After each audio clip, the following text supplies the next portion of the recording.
La endometriosis. A ver, para quien no lo vive de cerca, quizás suena a un término médico más y ya está. Sí, uno de tantos. Pero la realidad es que afecta a una de cada 10 mujeres en edad reproductiva. En todo el mundo. Es una cifra enorme. Y lo que a mí me parece más duro es el diagnóstico.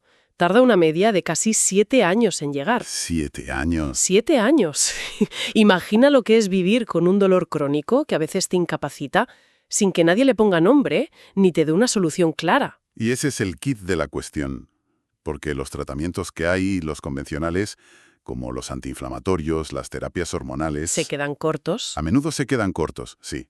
Su eficacia es limitada y, bueno, suelen tener efectos secundarios.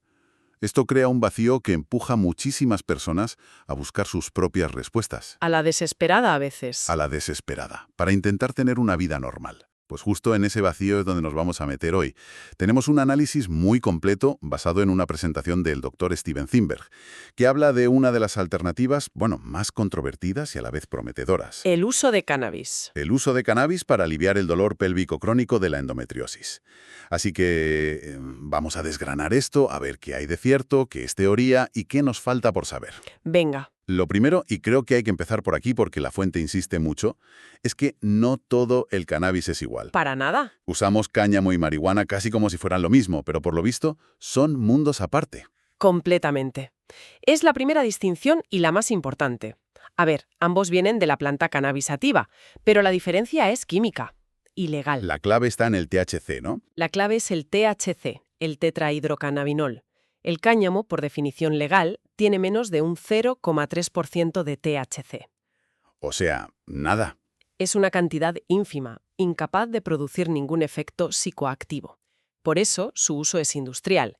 Lo vemos en ropa, en materiales de construcción, Hasta en piezas de coche he leído. hasta en piezas de coche. Y la marihuana, pues es justo lo contrario. Es la misma planta, pero se ha criado para tener concentraciones muy altas de THC. Y aquí viene un dato que me parece fundamental para entender dónde estamos ahora. La marihuana de los años 60 o 70 tenía, de media, un 3% de THC. ¿Sí? Espera, ¿solo un 3%? Pero hoy se oyen cifras muchísimo más altas. Muchísimo más altas. Hoy lo normal es que esté entre un 5 y un 35%. Madre mía. Estamos hablando de que la potencia, en algunos casos, se ha multiplicado por más de 10. Lo que se consideraba marihuana potente hace unas décadas Comparado con lo de ahora. es casi como una cerveza sin alcohol. Es un cambio de paradigma total en lo que la gente consume, y muchas veces no se es consciente de esta escalada. Es que eso lo cambia todo. No es la misma sustancia. No lo es. Y no es solo el THC. La planta es un laboratorio químico andante. Tiene más de 400 compuestos, de los cuales unos 60 son cannabinoides. El THC es el famoso. El más famoso, el psicoactivo, que describió el Dr. Rafael Mechulam en el 64. Pero a su lado está el CBD o cannabidiol, que es el famoso por no ser psicoactivo, y otros que ya empiezan a sonar como el CBG o el THCV. En la fuente también se habla de terpenos y flavonoides, que ya suena a botánica avanzada. Pero son la clave del matiz. De forma sencilla, los terpenos son los aceites que le dan el olor y el sabor, a pino, a limón, Ah, vale. y los flavonoides, el color. Lo fascinante es que no actúan por separado. Juntos crean lo que se llama el efecto séquito. Una sinergia. Es una sinergia, sí. El efecto global es más que la suma de sus partes. Y es vital hacer una advertencia muy seria sobre los cannabinoides sintéticos, tipo Spareis o K2. Eso no es cannabis. Eso no es cannabis, son productos químicos de laboratorio, muy peligrosos, y no tienen nada que ver con lo que estamos hablando aquí. Entendido. Ahora viene la parte que, sinceramente, a mí me voló la cabeza la primera vez que la leí. Ajá. Resulta que no es que la planta encaje en nuestro cuerpo por casualidad. Es que tenemos un sistema biológico entero del que casi nadie ha oído hablar que parece diseñado para ella. El sistema endocannabinoide. Es que es una de las grandes revelaciones de la biología moderna, un sistema de comunicación celular fundamental y lo más increíble es que está en casi todas las formas de vida animal, Salvo una excepción. con una excepción muy curiosa, los insectos. Perdona que te interrumpa, pero eso es alucinante. ¿Se sabe por qué los insectos no lo tienen? ¿Es uno de esos datos que te descuadran por completo? Pues no hay una respuesta definitiva, pero la teoría es que su sistema nervioso evolucionó por una vía muy diferente. Pero volviendo a nosotros, este sistema funciona con unos receptores, como si fueran cerraduras. Vale. Hay dos tipos principales. Los receptores CB1, que están sobre todo en el sistema nervioso central. Cerebro, médula espinal. Son la cerradura que abre el THC y, por tanto, son los responsables de los efectos psicoactivos. De acuerdo. Los CB1 en el cerebro, efectos psicoactivos. ¿Y los otros? Los CB2. Ahí está la clave para muchas aplicaciones terapéuticas. Los receptores CB2 están principalmente fuera, en la periferia, sobre todo en las células de nuestro sistema inmunitario. Ah, o sea, en las defensas. Exacto. Son importantísimos para regular la inflamación y el dolor. Son como un interruptor que el cuerpo usa para calmar una respuesta inmunitaria excesiva. Entonces, la pregunta es obvia. Si tenemos estas cerraduras, ¿tenemos también nuestras propias llaves? ¿Nuestro cuerpo produce sustancias parecidas al cannabis? Exactamente. Producimos nuestros propios cannabinoides, los endocannabinoides. Los dos más estudiados son la anandamida, Que viene del sánscrito y significa felicidad interior, ¿no? eso es, y el 2-AG. Lo más elegante de este sistema es que el cuerpo no los almacena, los fabrica a demanda, justo donde se necesitan para mantener el equilibrio. Precisión de cirujano. Es un sistema de una precisión asombrosa, ¿sí? Todo esto de los receptores es fascinante, pero volvamos al motivo de esta charla. ¿Cómo se conecta esta biología interna con el dolor real, el de todos los días que siente una persona con endometriosis? Pues se conecta directamente. Los cannabinoides de la planta, los fitocannabinoides, actúan como llaves maestras en las cerraduras de nuestro sistema. Vale. El THC, por ejemplo, tiene una estructura muy parecida a nuestra anandamida. Por eso encaja también en los receptores CB1 del cerebro. Y de ahí los efectos. Y de ahí no solo los efectos psicoactivos, sino también potentes efectos analgésicos y antiinflamatorios. Básicamente, lo que hace es secuestrar una vía de alivio del dolor que nuestro cuerpo ya tiene. ¿Y el CBD? Siempre se habla de él como el bueno de la película, el que no coloca. ¿Cómo funciona? Su mecanismo es mucho más sutil, más complejo. El CBD tiene muy poca afinidad por los receptores CB1 y CB2. No le gusta mucho unirse a ellos. La fuente lo describe como un modulador alostérico negativo no competitivo. Que dicho así suena a chino. Totalmente. Puesto en fácil, en lugar de meterse en la cerradura, se une al receptor por un lado y le cambia un poco la forma. Ah, vale. Al hacer eso consigue que al THC le cueste más encajar. Es como si le pusiera un tope a la puerta. Por eso suaviza los efectos del THC. Por eso puede suavizar la psicoactividad del THC, reduciendo la ansiedad o la paranoia que a veces provoca. Y además interactúa con otros sistemas, como el de la serotonina, lo que explica sus efectos ansiolíticos. La fuente también insiste mucho en que no es solo qué consumes, sino cómo lo consumes. Parece que la vía de administración lo cambia todo. Es un punto crítico que a menudo se pasa por alto y puede ser la diferencia entre una experiencia terapéutica y una muy desagradable. La farmacocinética, que se llama. La farmacocinética, que es radicalmente distinta. Si se inhala, fumado o vaporizado, los compuestos van directos a la sangre por los pulmones. El efecto es muy rápido. ¿Cuánto? Entre 3 y 10 minutos. Pero también es corto, dura más o menos 1 hora. Y luego están los comestibles, el famoso brownie. Que es un mundo completamente diferente. Al ingerirlo, tiene que pasar por todo el sistema digestivo y metabolizarse en el hígado. Claro, el proceso es mucho más largo. Mucho más. El efecto es muy lento.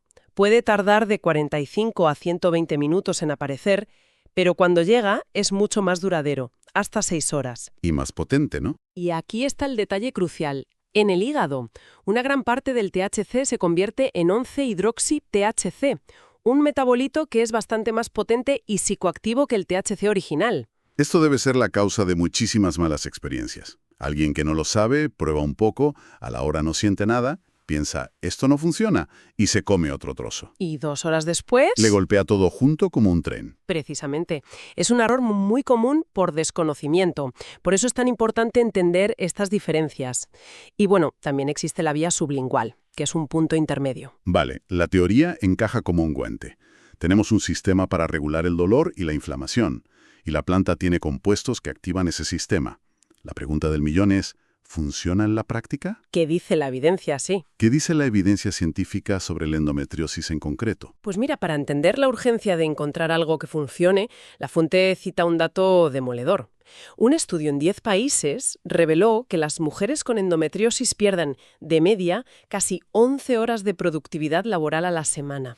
11 horas a la semana, es una barbaridad. Es una barbaridad. La necesidad de tratamientos eficaces es enorme. Y parece que ante esa falta de soluciones, las propias pacientes han empezado a experimentar. Se menciona un estudio australiano que es muy revelador. Sí, es una encuesta online a 484 mujeres con endometriosis. Un 13% de ellas usaba cannabis para sus síntomas. Y lo más llamativo, Lo más llamativo es que, de todas las estrategias que usaban, desde la dieta al ejercicio, calificaron el cannabis como la más efectiva para el dolor. Le dieron una nota media de 7,6 sobre 10. tiene un 7,6 sobre 10 es altísimo. No se puede ignorar un dato así, ¿no? No, desde luego. Sugiere que para un grupo de gente realmente está marcando una diferencia. No se puede ignorar, pero hay que ponerlo en su justo contexto. Es una encuesta, puede haber un sesgo. Quizás contestaron las que tenían experiencias más positivas. Claro. Por eso es interesante contrastarlo con otro estudio de Canadá. Allí, 252 participantes usaron una app para registrar su consumo y síntomas en tiempo real. Ah, eso ya suena más objetivo. ¿Y qué encontraron? Pues conclusiones en la misma línea. El cannabis parecía ser eficaz para el dolor pélvico, los problemas gastrointestinales y para mejorar el estado de ánimo. O sea que lo confirma un poco. Y encontraron un matiz interesante que conecta con lo que hablábamos antes. Las formas inhaladas funcionaban mejor para picos de dolor agudo. Por la rapidez. Claro. Mientras que las orales eran más efectivas para el estado de ánimo y los síntomas digestivos, seguramente por su efecto más prolongado. Hasta aquí, todo suena muy positivo. Pacientes que reportan alta eficacia, estudios preliminares que lo respaldan. ¿Dónde está el pero? El pero llega cuando subimos al siguiente nivel de evidencia científica.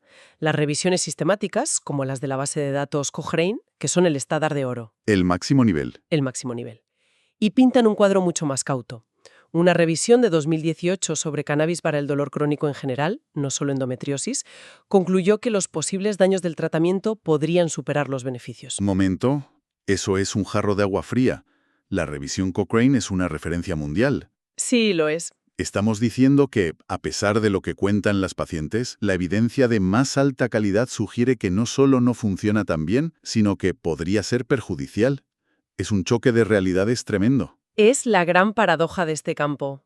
Y se complica aún más cuando hablamos de esta población específica. Una revisión más reciente, que cita la fuente, pone el dedo en varias llagas. A ver, Primero, la alarmante falta de ensayos clínicos controlados y bien diseñados sobre cannabis y endometriosis. Casi no hay. no hay datos de calidad. Exacto.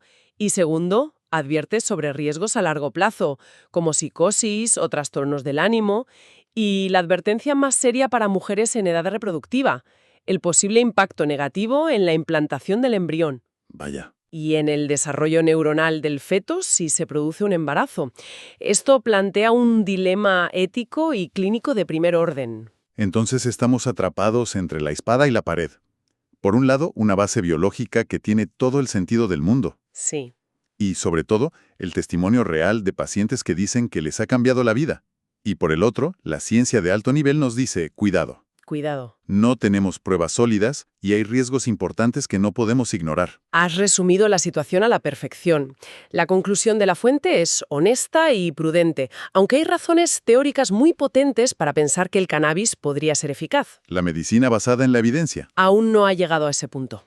Nos faltan datos robustos y, sobre todo, seguridad a largo plazo. Y para cerrar, la fuente deja en el aire una última reflexión. Una idea que me pareció una paradoja fascinante y a la vez bastante inquietante. Sí, plantea una posible contrapartida, un arma de doble filo.